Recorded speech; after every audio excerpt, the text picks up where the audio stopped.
10th letter. I have had a good deal of difficulty to bring myself to write to Monsieur Blank, and I do it now purely because you and Madame desire me. Pray write the directions and send it to him. I am very well pleased with the trust which you have in God. I wish that he may increase it in you more and more. We cannot have too much in so good and faithful a friend, who will never fail us in this world, nor in the next. If Monsieur Blank makes his advantage of the loss he has had, and puts all his confidence in God, he will soon give him another friend, more powerful, and more inclined to serve him. He disposes of hearts as he pleases. Perhaps Monsieur Blank was too much attached to him he has lost. We ought to love our friends, but without encroaching upon the love of God, which must be the principal. Pray remember what I have recommended to you, which is to think often on God, by day, by night, in your business and even in your diversions. He is always near you and with you. Leave him not alone. You would think it rude to leave a friend alone who came to visit you. Why then must God be neglected? Do not then forget him, but think on him often. Adore him continually. Live and die with him. This is the glorious employment of a Christian. In a word, this is our profession. If we do not know it, we must learn it. I will endeavor to help you with my prayers, and am yours in our Lord.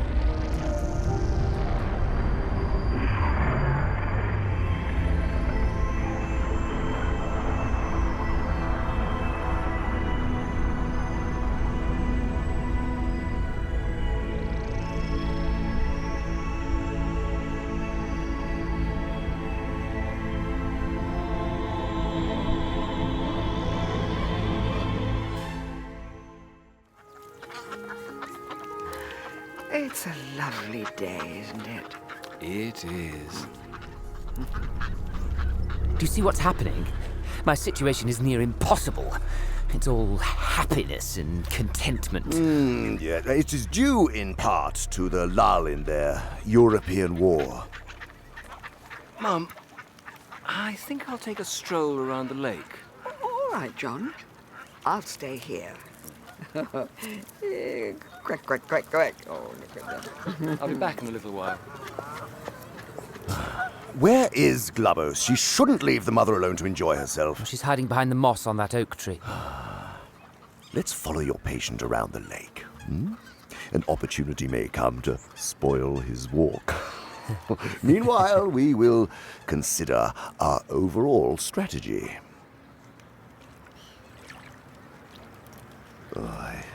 I do detest these days of rest and relaxation. Though if it fattens them up for us. Oh, well, yes, there is that.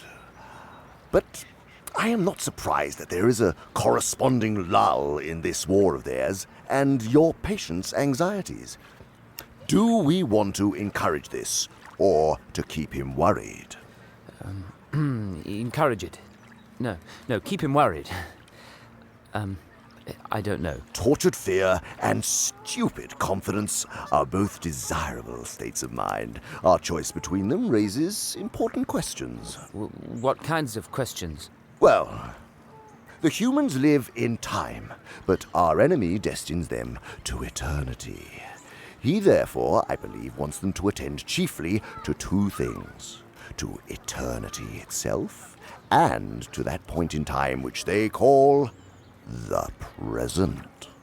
For the present is the point at which time touches eternity. Of the present moment, and of it only, humans have an experience analogous to the experience which our enemy has of reality as a whole. In it alone, freedom and actuality are offered to them. He would therefore have them continually concerned either with eternity, which means being concerned with him, or with the present, either meditating on their eternal union with or separation from himself, or else obeying the present voice of conscience, bearing the present cross, receiving the present grace, giving thanks for the present pleasure. Must you be so descriptive? You must understand and deeply despise the disgusting nature of his activities. So our business is to get them away from the eternal and from the present. With this in view, we sometimes tempt a human, say a widow or a scholar, to live in the past.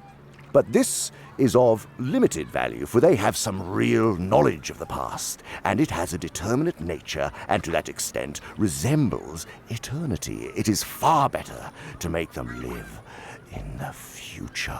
Why the future?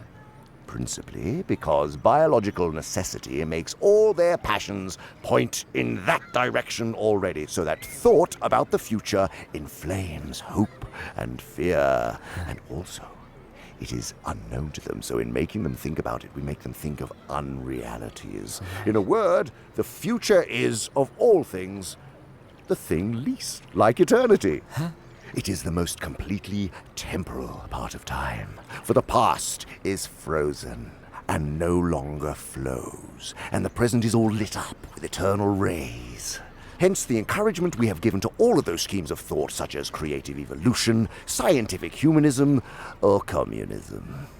It fixes men's affections on the future, on the very core of the temporary. That's why nearly all vices are rooted in the future.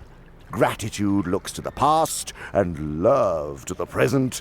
Fear, avarice, lust, and ambition look ahead. But surely the enemy wants men to think of the future too.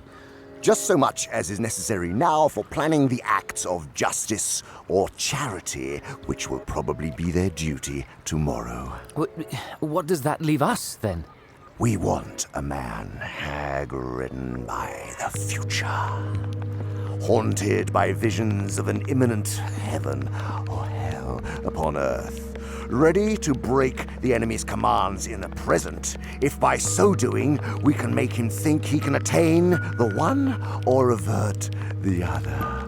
This places his whole attention on the success or failure of schemes whose end he will not live to see. How clever. We want a whole race perpetually in pursuit of the rainbow's end, never honest, nor kind, nor happy now, but always using every real gift which is offered to them in the present as mere fuel to heap on the altar of their future. So, if I understand you correctly, it follows that, all things being equal, it's better for my patient to be filled with anxiety or hope about what might happen with this war than for him to be living in the present. But the phrase living in the present is ambiguous.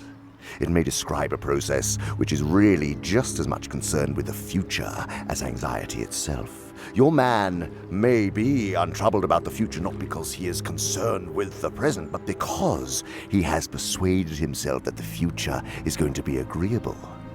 As long as that is the real source of his tranquility will do us good, because it is only piling up more disappointment and therefore more impatience for him when his false hopes are dashed.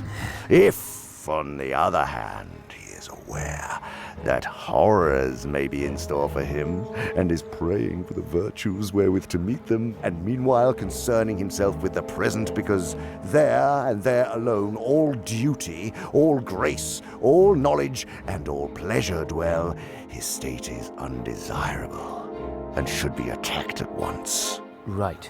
But to watch him now, it is most likely that he is living in the present because his health is good and he is enjoying his work. I should break it up if I were you. Why should the creature be happy? My sentiments exactly. Shall I have one of those ducks do something to him? Don't be such an amateur, Wormwood.